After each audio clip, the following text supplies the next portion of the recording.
Hello student. Rajasthan की geography के अंदर आज एक नया टॉपिक शुरू कर रहे हैं, राजस्थान की प्रमुख झीलें। राजस्थान की प्रमुख झीलें एवं उनका संरक्षण। सबसे पहले देखते हैं हम खारे पानी की झीलें। तो खारे पानी की झील में सबसे पहले आते हैं अपनी सांबर झील। सांबर झील कहाँ स्थित है? जयपुर के अंदर स्थित है। तो जयपुर अजमेर नागौर की सीमाओं के बीच स्थित है, अर्थात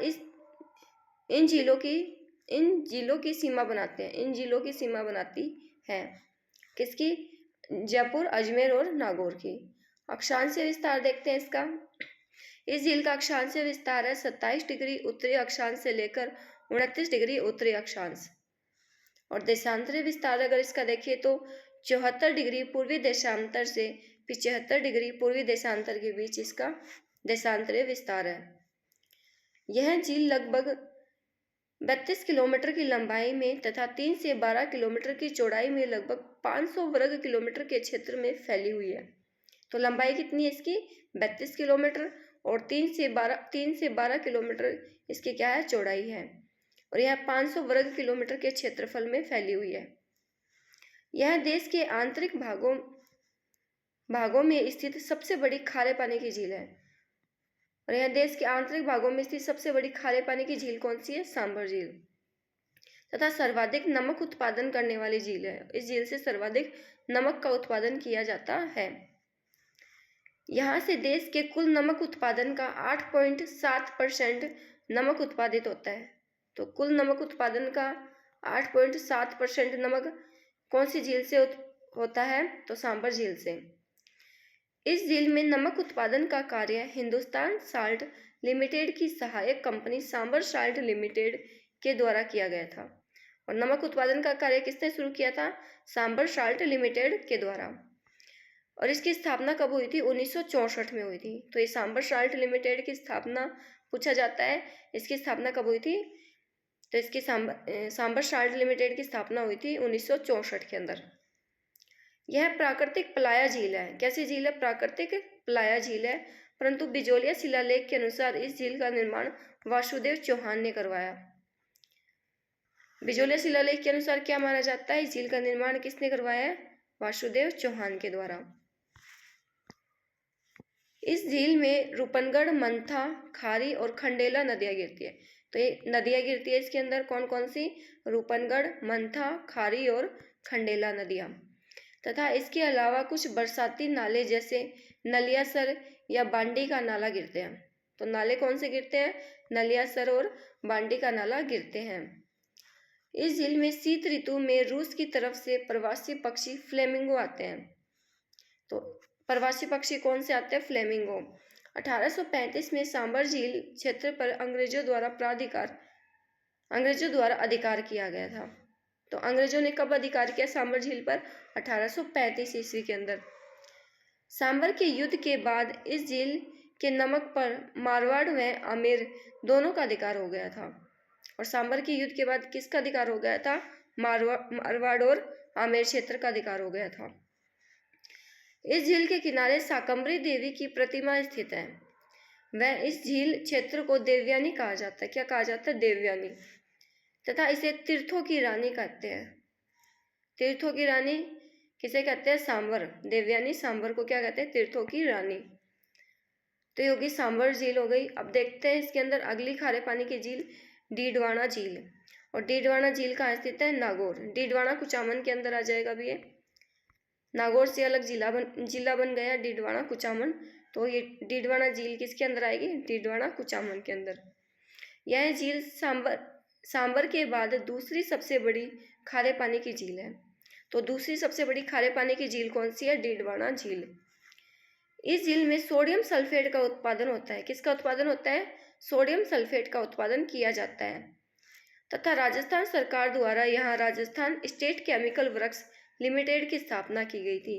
तो ये ध्यान रखना, Rajasthan state chemical works limited की स्थापना कौन सी झील के अंदर की गई है?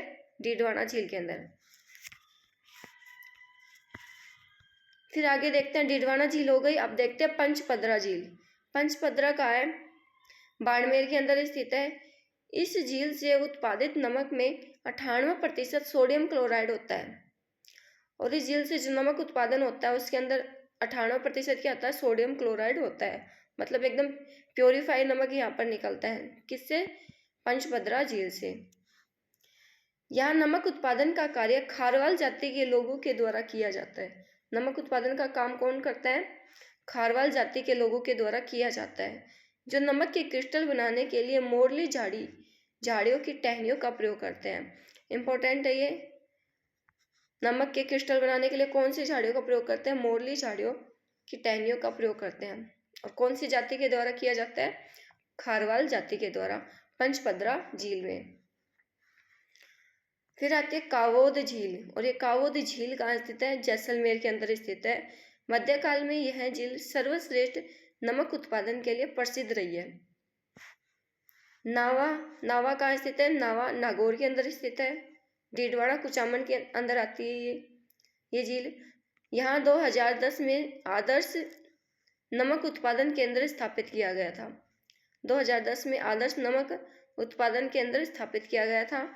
यहाँ उत्तरी पश्चिमी भारत की सबसे बड़ी नमक परियोजना संचालित है। तो सबसे बड़ी नमक परियोजना कहाँ संचालित है? नावा झील, डीडवाड़ा कुचामन में। फिर देखते हैं अन्य खारे पानी की झील कौन कौन सी आती है। तो लूणकरणसर आती है बीकानेर के अंदर। सुजानगढ़ झील, ये कहाँ स्थित है? चूरू के अंदर। बाप फलोदी के अंदर आ जाएगा। बाप झील कहाँ जाएगी? फलोदी में। पोखरण झील ये जैसलमेर में आ जाएगी। कुचामन, तो कुचामन आ जाएगी डीडवाड़ा कुचामन के अंदर। किस में आ जाएगी? डीडवाड़ा कुचामन के अंदर। इसके अलावा डेगाना नागौर के अंदर स्थित है। रेवासा, तो रेवासा झील कहाँ स्थित है? सिक्कर के अंदर। परबतसर नागौर के अंदर। काछोर, तो ये काछोर झील कहाँ स्थित है? सिक्कर के अंदर स्थित है। इसके अलावा ताल छापर झील कहाँ स्थित है? तो ताल छापर है चूरू के अंदर। अब खारे पानी की झील की एक ये ट्रिक है याद रखने की। साड़ी का पल्ला कुत्ता फाड़े रे। यहाँ सा से तो हो जाएगी सांबर झील, डी से हो जाएगा डीडवाड़ा झील, का से हो जाएगा एक तो कावोद हो जाएगा, और एक क्या हो जाएगा? काछोर। कावोद कहाँ स्थित है? कावोद तो जैसलमेर के अंदर स्थित है। और काछोर कहाँ स्थित है? सिक्कर के अंदर। पै से हो जाएगा परबतसर। पल्ला, ला से हो जाएगा लूणकरणसर झील। और आगे देखते हैं कू से हो जाएगा कुचामन झील। ता से ताल छापर झील चूरू के अंदर स्थित है। फै से फलोदी झील। डे से डेगाना झील। और रे से रेवासा झील। रेवासा कहाँ स्थित है? सिक्कर के अंदर। तो ये खारे पानी की झीलों को याद करने की ट्रिक हो गई। साड़ी का पल्ला कुत्ता फाड़े रे। खारे पानी की झीलों के बाद अब हम देखते हैं मीठे पानी की झील कौन कौन सी है। सबसे पहले हम देखते हैं जयसमंद झील। जयसमंद झील उदयपुर के अंदर स्थित है। कहाँ स्थित है? उदयपुर के अंदर। अब इसका निर्माण देखते हैं। तो इसका निर्माण महाराणा जयसिंह ने 1685 से 91 की अवधि में गोमती नदी पर एक बांध बनवाकर करवाया था। तो किसने करवाया था? जयसिंह के द्वारा करवाया गया था 1685 से 91 की अवधि में। और इन्होंने गोमती नदी पर एक बांध बनवाकर इस झील का निर्माण करवाया था। मीठे पानी की कृत्रिम झीलों में यह राजस्थान की सबसे बड़ी झील है। राजस्थान की तो सबसे बड़ी झील है तथा भारत व एशिया की दूसरी सबसे बड़ी कृत्रिम झील है। तो मीठे पानी की कृत्रिम झीलों में सबसे बड़ी झील पूछ ले राजस्थान की तो कौन सी है? जयसमंद झील। प्राचीन नाम डेब्बर झील, इंपॉर्टेंट है। डेब्बर झील किसका नाम है? तो डेब्बर झील है जयसमंद झील का नाम है। तो जयसमंद झील का प्राचीन नाम हो गया डेब्बर झील। और इस झील में कुल 7 टापू स्थित हैं। कितने टापू हैं यहाँ पर? 7 टापू बने हुए हैं, जिस पर भील व मीणा जनजाति के लोग निवास करते हैं। कौन करते हैं? भील और मीणा जनजाति के लोग निवास करते हैं। राजस्थान की सबसे गहरी झील है। राजस्थान की सबसे गहरी झील पूछ ले तो कौन सी हो जाएगी? जयसमंद झील। एक टापू पर आइसलैंड रिजॉर्ट नामक होटल बना हुआ है। अब सबसे बड़े टापू का नाम क्या है? बाबा का भगड़ा। और सबसे छोटे टापू का नाम क्या है? प्यारी। तो ये पूछा जाता है सबसे बड़े टापू का नाम बाबा का भागड़ा और सबसे छोटे टापू का नाम है प्यारी। इस झील से सिंचाई हेतु श्यामपुरा व भाट नहरें निकाली गई है। ये भी इंपॉर्टेंट है। कौन सी नहरें निकाली गई हैं जयसमंद झील से? श्यामपुरा और भाट 2 नहरें निकाली गई हैं सिंचाई के लिए। तो ये जैसमंद झील हो गई राजस्थान की सबसे बड़ी कृत्रिम झील, कृत्रिम मीठे पानी की झील। अब देखते हैं राजसमंद झील। राजसमंद झील राजसमंद के अंदर स्थित है। महाराणा राज सिंह के द्वारा 1662 से 76 ईस्वी में गोमती नदी के पानी को रोककर बनवाया गया था। तो गोमती नदी के पानी को रोककर कौन सी झील का निर्माण करवाया? राजसमंद झील। और जो ये जैसमंद झील थी ये गोमती नदी पर बांध बनवाकर करवाया गया था इसका निर्माण। तो ये भी ध्यान रखना, इसमें तो गोमती नदी पर बांध बनवाकर करवाया गया था और राजसमंद झील में गोमती नदी के पानी को रोककर ये झील बनवाई गई थी। इसमें अन्य नदी कौन सी गिरती है राजसमंद के अंदर? तो इसमें गिरती है केलवा और ताल नदी। कौन सी नदी गिरती है? केलवा और ताल नदी। झील का उत्तरी किनारा नौचौकी पाल के नाम से जाना जाता है और राजसमंद झील का जो उत्तरी किनारा है वो किस नाम से जाना जाता है? नौचौकी पाल के नाम से, जहां राज प्रशस्ति लिखी गई है। क्या लिखी गई है? राज प्रशस्ति। इस झील के निर्माण में वित्तीय सहायता की थी किसने? दयाल शाह ने।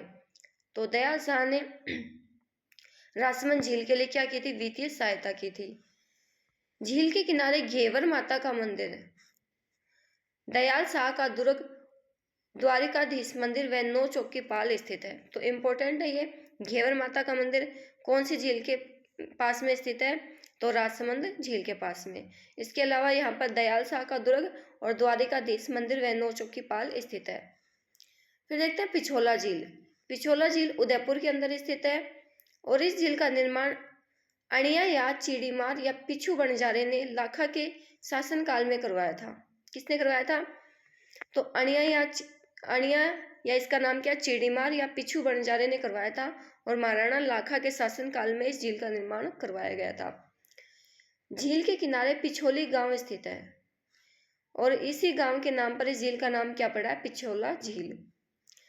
और इस झील में सीसारमा व बूजड़ा नदी गिरती है। तो ये भी पूछा जाता है सीसारमा और बूजड़ा नदी कौन सी झील के अंदर गिरती है? तो पिछोला झील के अंदर। झील के बीच जग मंदिर व जय निवास नाम से 2 महल बने हुए हैं, जहां वर्तमान में होटल लेक पैलेस संचालित है। और इस झील के बीच में क्या बने हुए हैं? जग मंदिर और जय निवास नाम के 2 महल बने हुए हैं और वर्तमान में यहाँ होटल लेक पैलेस संचालित है। मुगल बादशाह शाहजहां ने यहाँ शरण ली थी और इन महलों में किसने शरण ली थी? मुगल बादशाह शाहजहां ने। इस झील के किनारे बागोर हवेली स्थित है, जहाँ विश्व की सबसे बड़ी पगड़ी रखी हुई है। और बागोर हवेली में क्या रखी हुई है? विश्व की सबसे बड़ी पगड़ी रखी गई है। सिटी पैलेस बने हुए हैं जिसे विंडसर के महल कहते हैं और विंडसर के महल भी कहाँ स्थित है? पिछोला झील के पास में। नटनी का चबूतरा बना हुआ है। 2008 में सौर ऊर्जा संचालित नावों का सफल परीक्षण पिछोला झील में किया गया था। इंपॉर्टेंट है, एग्जाम में पूछ लिया गया ये क्वेश्चन। 2008 में सौर संचालित नावों का सफल परीक्षण कौन सी झील के अंदर किया गया था? तो पिछोला झील के अंदर। इस झील का दक्षिण पूर्वी भाग दूध तलाई कहलाता है। पिछोला झील का दक्षिण पूर्वी भाग कौन सा भाग? तो पिछोला झील का दक्षिण पूर्वी भाग क्या कहलाता है? दूध तलाई कहलाता है। इस झील से एक नहर निकाली गई है जो पिछोला को फतेह सागर से जोड़ती है। पिछोला को कौन सी झील से जोड़ती है? फतेह सागर से जोड़ती है। और उस नहर का नाम क्या है? स्वरूप सागर। क्या नाम है उसका? स्वरूप सागर। और यह स्वरूप सागर पिछोला को फतेह सागर से जोड़ती है। अब फतेह सागर झील देखते हैं आगे। इस झील का निर्माण 1687 में महाराणा जयसिंह ने देवाली तालाब के रूप में करवाया था। किसके रूप में करवाया था? देवाली तालाब के रूप में करवाया था महाराणा जयसिंह ने। परंतु बाद में 1888 में महाराणा फतेह सिंह के द्वारा इसका पुनर्निर्माण करवाया गया। तो इसका निर्माण तो हुआ था 1687 के अंदर महाराणा जयसिंह के द्वारा, परंतु 1888 में महाराणा फतेह सिंह इसका पुनर्निर्माण करवाते हैं, इसलिए उन्हीं के नाम पर इसे क्या जाना जाता है? फतेह सागर झील के नाम से जाना जाता है। इस झील के निर्माण हेतु बांध का शिलान्यास ड्यूक ऑफ कनॉट के द्वारा किया गया। किसके द्वारा किया गया? तो बांध का शिलान्यास किसने किया था? ड्यूक ऑफ कनॉट के द्वारा। इसलिए इसे कन्नौट बांध के नाम से भी जानते हैं। क्या कहते हैं इसको? कन्नौट बांध। झील के बीच एक द्वीप पर नेहरू उद्यान स्थित है। तो नेहरू उद्यान कौन सी झील के द्वीप पर स्थित है? फतेह सागर झील के द्वीप के ऊपर। इस झील में एक सौर वेधशाला की स्थापना की गई है। इंपॉर्टेंट है। सौर वेधशाला की स्थापना कौन सी झील में की गई है? तो फतेह सागर झील के अंदर। इस झील के किनारे मोती मगरी स्मारक स्थित है। ये भी इंपॉर्टेंट है। मोती मगरी स्मारक फतेह सागर झील के किनारे स्थित है। फिर देखते हैं अगली। तो ये फतेह सागर झील हो गई उदयपुर के अंदर। निर्माण इसका जयसिंह ने करवाया था। पुनर्निर्माण पूछे तो 1888 में फतेह सिंह के द्वारा किया गया। उन्हीं के नाम से इसको फतेह सागर झील कहते हैं। और इस झील के निर्माण हेतु एक बांध का शिलान्यास ड्यूक ऑफ कन्नौट ने करवाया था, इसलिए इसे कन्नौट बांध भी कहते हैं। और यहाँ पर नेहरू उद्यान स्थित है। सौर वेधशाला की स्थापना करवाई गई है। और इसके अलावा इसमें मोती मगरी स्मारक बना हुआ है। तो ये हो गई फतेह सागर झील। अब देखते हैं उदय सागर झील उदयपुर। इसका निर्माण महाराणा उदय सिंह ने 1559 से 64 तक करवाया। कब से कब तक? 59 से 64 तक। इस झील में आयड़ नदी गिरती है। कौन सी नदी गिरती है उदय सागर झील में? आयड़ नदी। तथा झील से बाहर निकलने के बाद इस नदी का नाम क्या हो जाता है? बेड़च हो जाता है। तो उदय सागर झील के अंदर तो आयड़ नदी गिरती है, लेकिन जब ये नदी इस झील से बाहर निकलती है तो इसका नाम क्या हो जाता है? बेड़च हो जाता है। तो उदय सागर झील हो गई उदयपुर के अंदर। अब देखते हैं स्वरूप सागर झील। और ये स्वरूप सागर झील कहाँ स्थित है? ये भी उदयपुर के अंदर स्थित है।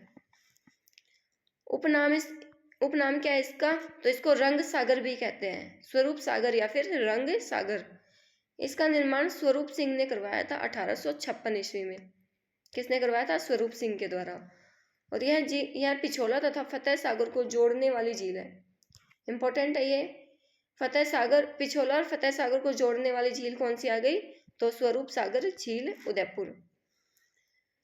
फिर देखते हैं बड़ी तालाब या जान सागर। तो बड़ी तालाब या जान सागर कहाँ स्थित है? ये उदयपुर के अंदर स्थित है। राज सिंह ने 1674 में अपनी माता जैत कंवर की याद में बनवाया था। किसने बनवाया था? राज सिंह ने। वर्तमान में यहाँ राज्य का सबसे बड़ा मत्स्य बीज फार्म केंद्र स्थित है। राज्य का सबसे बड़ा मत्स्य बीज फार्म केंद्र कहाँ स्थित है? बड़ी बाग उदयपुर के अंदर। फिर आगे आती है पुष्कर झील। अजमेर की पुष्कर झील इंपॉर्टेंट झील है। पुष्कर झील राजस्थान की मीठे पानी की सबसे बड़ी प्राकृतिक मीठे पानी की झील है। तो सबसे बड़ी प्राकृतिक मीठे पानी की झील कौन सी है? पुष्कर झील अजमेर। सबसे पवित्र झील है ये। पुष्कर झील क्या मानी जाती है? सबसे पवित्र झील। ज्वालामुखी क्रिया द्वारा निर्मित क्रेटर झील का उदाहरण है।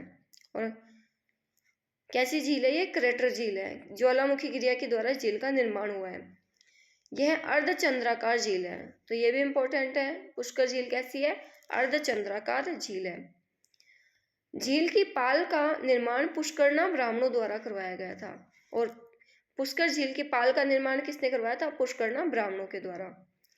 झील किनारे मराठों के द्वारा 52 घाट बनाए गए हैं। तो इंपॉर्टेंट है, कितने घाट बनवाए गए हैं यहाँ पर? तो मराठों के द्वारा 52 घाटों का निर्माण करवाया गया है।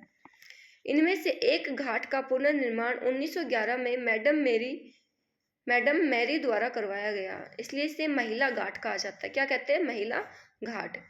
और इसी घाट में 1948 में गांधी जी की अस्थियां विसर्जित की गई और तब से इसे क्या कहते हैं? गांधी घाट कहा जाता है। तो महिला घाट का नाम चेंज करके क्या कर दिया गया? इसके बाद में गांधी घाट कर दिया गया। वर्तमान में राजस्थान की सर्वाधिक प्रदूषित झील है। तो सर्वाधिक प्रदूषित झील कौन सी है? पुष्कर झील। झील शोधन कार्य 1998 से कनाडा के सहयोग से चल रहा है। और झील शोधन कार्य किसके सहयोग से चल रहा है? कनाडा के सहयोग से चल रहा है 1998 से। इस झील में दीपदान की परंपरा है। पुष्कर झील में दीपदान की परंपरा प्रचलित है। अब आगे देखते हैं सिलीसेड झील। और ये सिलीसेड झील कहाँ स्थित है? अलवर के अंदर। इसका निर्माण महाराजा विनय सिंह द्वारा रानी शीला की याद में करवाया गया। किसकी याद में करवाया? तो विनय सिंह ने करवाया, इन्होंने अपनी रानी सिल्ला की याद में करवाया और इसका नाम क्या रखा, सिल्ली सेठ झील। इसे राजस्थान का नंदन कानन कहते हैं, ये भी पूछा जाता है। राजस्थान का नंदन कानन कौन सी झील को कहा जाता है, तो सिल्ली सेठ झील अलवर को। वर्तमान में यहाँ आरटीडीसी का होटल लेक पैलेस संचालित है। यह झील गोल्डन ट्राइंगल पर स्थित है। किस पर स्थित है, गोल्डन ट्राइंगल पर स्थित है। तो ये अलवर के अंदर हो गई सिल्ली सेठ झील। महाराणा विनय सिंह के द्वारा इसका निर्माण करवाया गया। अब देखते हैं अगली झील, आना सागर झील। आना सागर झील स्थित है अजमेर के अंदर और इसका निर्माण करवाया था अर्णोराज के द्वारा 1137 ईस्वी में। कब करवाया गया, 1137 में। चंद्रावती नदी के पानी को रोककर बनवाया गया। तो कौन सी नदी के पानी को रोककर बनवाया गया है आना सागर झील का निर्माण, तो चंद्रावती नदी के पानी को रोककर। इस झील में बांडी नदी का पानी भी आता है। कौन सी नदी का पानी आता है, बांडी नदी का पानी। इस झील के किनारे शाहजहां द्वारा संगमरमर की 12 दरी बनवाई गई है। तो शाहजहां द्वारा संगमरमर की 12 दरी कहाँ बनवाई गई है, आना सागर झील के किनारे। जहांगीर ने दौलत ए बाग बनवाया, जिसे वर्तमान में सुभाष उद्यान कहते हैं। क्या कहते हैं, सुभाष उद्यान। इसका निर्माण जहांगीर ने करवाया था दौलत ए बाग के नाम से। इसे चश्मा ए नूर, इसमें क्या स्थित है, चश्मा ए नूर, या झरने का नाम है चश्मा ए नूर। तो इस झील के किनारे क्या स्थित है, चश्मा ए नूर। अब देखते हैं अगली झील, फोय सागर झील। और फोय सागर झील कहाँ स्थित है, अजमेर में।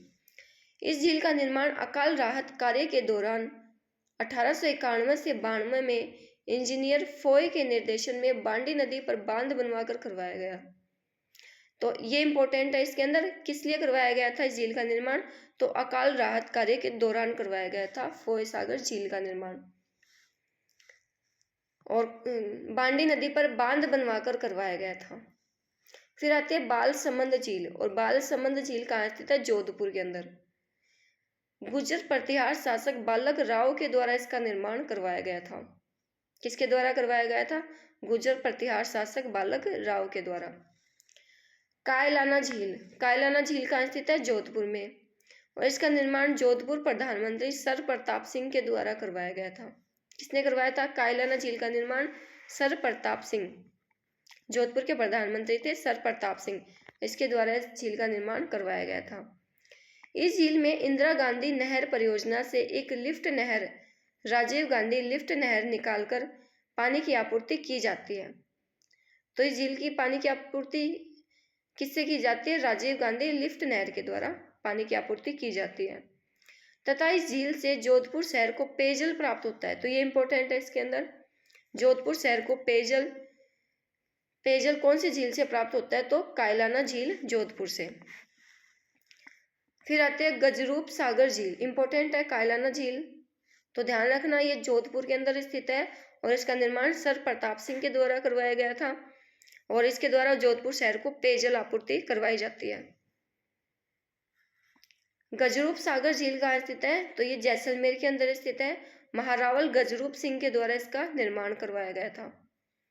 तो ये गजरूप सागर हो गई जैसलमेर में। फिर देखते हैं कोलायत झील। और कोलायत झील स्थित है बीकानेर के अंदर।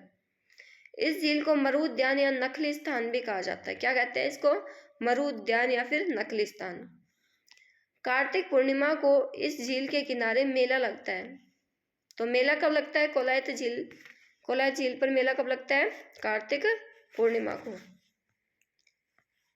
यहाँ महर्षि कपिल मुनि का आश्रम स्थित है। इस झील में भी दीपदान की परंपरा है। तो इससे पहले कौन सी झील के अंदर आई थी, पुष्कर झील, और अभी आ गई कोलायत झील के अंदर। तो पुष्कर और कोलायत झील के अंदर क्या है, दीपदान की परंपरा प्रचलित है। चारण जाति के लोग स्नान नहीं करते हैं। तो ये इंपॉर्टेंट हो गया इसके अंदर, चारण जाति के लोग कोलायत झील के अंदर स्नान नहीं करते हैं। फिर आगे आते हैं गढ़सीसर झील। इंपॉर्टेंट है गढ़सीसर झील या गढ़ीसर झील भी कहते हैं इसको। कहाँ स्थित है, जैसलमेर के अंदर। महारावल गढ़सीसर द्वारा इसका निर्माण करवाया गया था। किसके द्वारा करवाया गया, गढ़सीसर के द्वारा। वर्ष 2021 में पर्यटकों के लिए इस झील के किनारे लेजर वाटर शो शुरू किया गया। ये इंपॉर्टेंट है इसके अंदर। तो 2021 में क्या शुरू किया गया इसके ऊपर? Laser water show. फिर देखते हैं नक्की झील। और नक्की झील कहाँ स्थित है? सिरोही के अंदर स्थित है। यह क्रेटर झील का उदाहरण है। मान्यता है कि इस झील का निर्माण देवताओं द्वारा अपने नाखूनों से खोदकर किया गया था। ये ऐसी मान्यता है कि जो नक्की झील है इसका निर्माण किसने किया था? स्वयं देवताओं के द्वारा अपने नाखूनों से खोदकर इस झील का निर्माण किया गया था। राजस्थान की सर्वाधिक ऊंचाई पर स्थित झील है। तो सर्वाधिक ऊंचाई पर स्थित झील पूछ रहे तो नक्की झील, सिरोही। शीत ऋतु में इस झील की ऊपरी परत जम जाती है। राज्य की सर्वाधिक गहरी झील है। झील के किनारे दो चट्टानें स्थित हैं। कौन कौन सी चट्टानें हैं? टड रॉक और नन रॉक। टड रॉक ये मेंढक नुमा संरचना की चट्टान होती है और नन रॉक घूंघट निकाले महिला रूपी चट्टान कौन से होते हैं? Non rock. और 2005 में से इको सेंसिटिव घोषित किया जा चुका है। गरासिया जनजाति की पवित्र झील है जहां वे अपने पूर्वजों की अस्थियां विसर्जित करते हैं। तो गरासिया जनजाति की पवित्र झील पूछ ले तो कौन सी आ जाएगी? तो गरासिया जनजाति की पवित्र झील आ जाएगी नक्की झील, सिरोही। इस झील पर हिल स्टेशन माउंट आबू स्थित है। फिर देखते हैं अगली नंद संबंध झील। तो नंद संबंध झील स्थित है राजसमंद के अंदर। पन्ना शाह का तालाब, और ये पन्ना शाह का तालाब खेतड़ी झुंझुनू के अंदर। इस तालाब के किनारे स्थित महल में स्वामी विवेकानंद अपनी यात्रा प्रवास के दौरान रुके थे। तो पन्ना शाह का तालाब हो गया खेतड़ी झुंझुनू। कनक सागर, कनक सागर कहाँ स्थित है? बूंदी के अंदर। कनक सागर बूंदी, और जैत सागर भी कहाँ स्थित है?